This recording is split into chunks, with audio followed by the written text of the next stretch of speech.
entender qué es lo que se viene, hay que saber qué es lo que ha pasado y desde cuándo viene pasando esta situación con la transportadora de gas del Perú. Hablamos de TGP, ¿no? Y cuál es el rol que ha tenido Ocinermin en estos incidentes. Hemos visto, no es la primera vez. Estamos con Carlos Herrera Descalzi, exministro de Energía y Minas. ¿Cómo le va? Gracias por estar con nosotros. Muchas gracias por la invitación. Bueno, a sus órdenes. En principio, hay dos partes de las que tenemos que hablar aquí. En principio es el accidente en sí, y lo segundo es qué es lo que se está haciendo y qué se viene.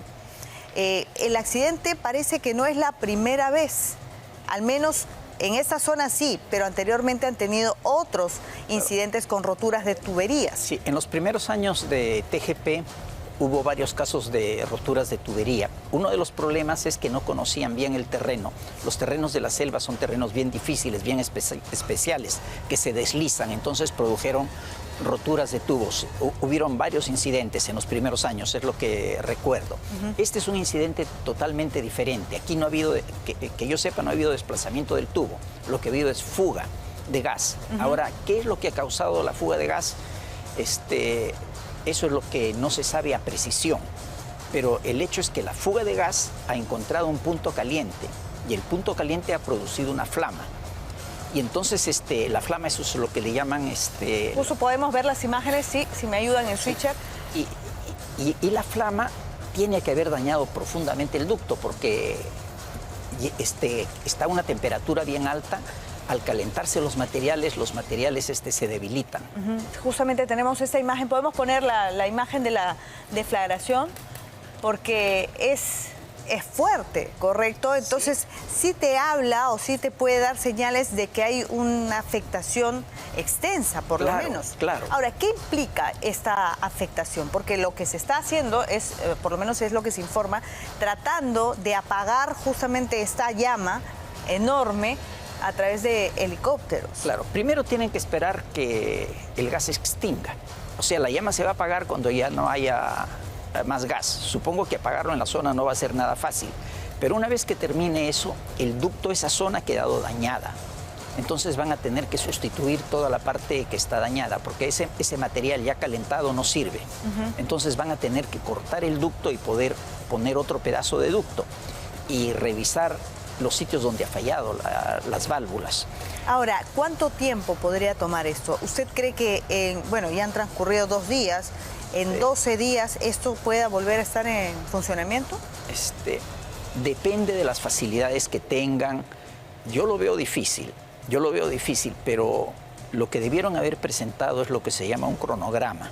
En un cronograma uno pone una secuencia de actividades y cómo las va desarrollando. Entonces uno con eso puede saber en cuánto tiempo se puede realmente terminar y puede ver si les está dando mucho tiempo o poco tiempo a cada una de las actividades. Entonces uno en el cronograma puede ver con qué recursos cuenta, qué necesitan. Necesitan helicópteros, necesitan tubos, necesitan repuestos, necesitan soldadores.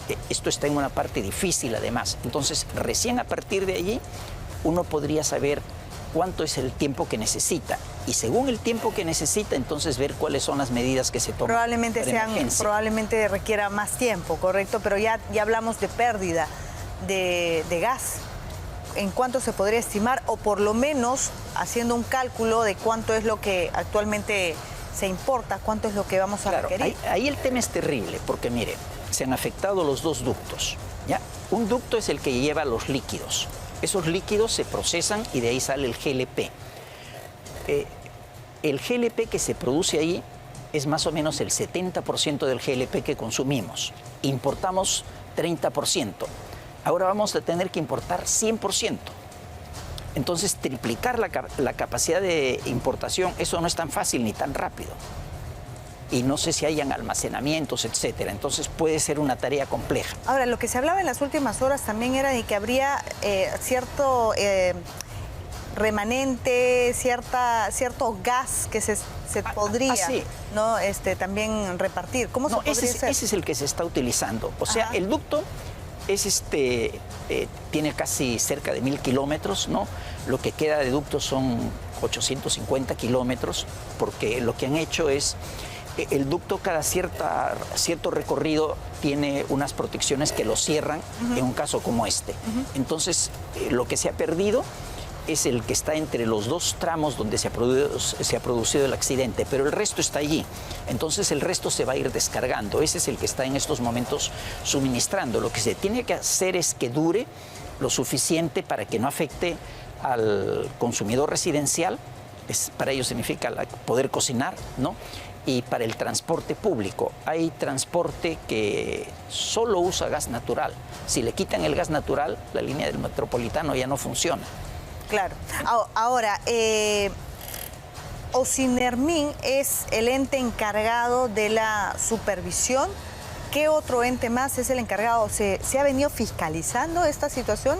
Se ha venido fiscalizando, pero realmente hay un gran descuido del Ministerio de Energía y Minas, porque una de las tareas del Ministerio de Energía y Minas es garantizar la seguridad energética. Lo que ha ocurrido ayer significa que no tenemos seguridad energética. Y esto es un tema que se podría resolver de varias formas.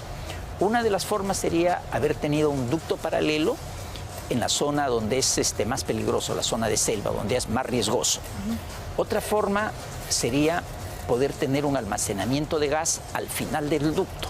Entonces, para el almacenamiento de gas, uno lo podría tener en depósitos como gas licuado. Existe una planta licuefactora de gas, entonces ella podría dar el servicio de licuefactar el gas y se requeriría tener además una regasificadora. Si tuviéramos un almacenamiento suficiente de gas, suficiente por ejemplo para cubrir 3 sectores, ¿no? Lo que sería transporte, residencial e industria. Eso es más o menos el 33% del total. Las 2/3 partes se las lleva la generación eléctrica. Entonces, eso podría haber aliviado la situación de hoy en día. Pero es increíble que no se contara con un plan B. ¿A qué responde ese descuido? Bueno, la tarea principal ahí es del Ministerio de Energía y Minas. Entonces, ¿qué ha sucedido con el Ministerio de Energía y Minas en los últimos 10 años? ¿Cuántos presidentes hemos tenido? 8. Si hemos tenido 8 presidentes a un promedio de 4 ministros por presidente o 3 ministros por presidente, entonces hay demasiada rotación. Cambian los ministros, cambian los funcionarios, entonces nunca se logra establecer un plan. Ahora, y a través de TGP, ¿qué responsabilidades habría? O sea, TGP tendría que tener, TGP alguna responsabilidad tiene, pero no formal.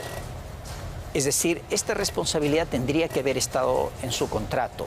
El Ministerio de Energía y Minas puede dar las reglas de juego que obliguen a TGP o a Cálida a tener medidas adicionales. Eso va a costar, va a ir a la tarifa. Pero es increíble que no se contemplara esas medidas, ¿no? Sí, sobre todo porque en los primeros años del gasoducto, cuando el mercado era todavía muy pequeño, entonces un corte de gas no afectaba grandemente, se habían producido ya varios cortes. Entonces se sabía que era un punto débil y se tuvo que haber tomado las previsiones. Claro, y lo que usted menciona es importante porque con tantos presidentes que hemos tenido en los últimos años, uno dice, bueno, ¿y esta situación quién la tuvo que ver?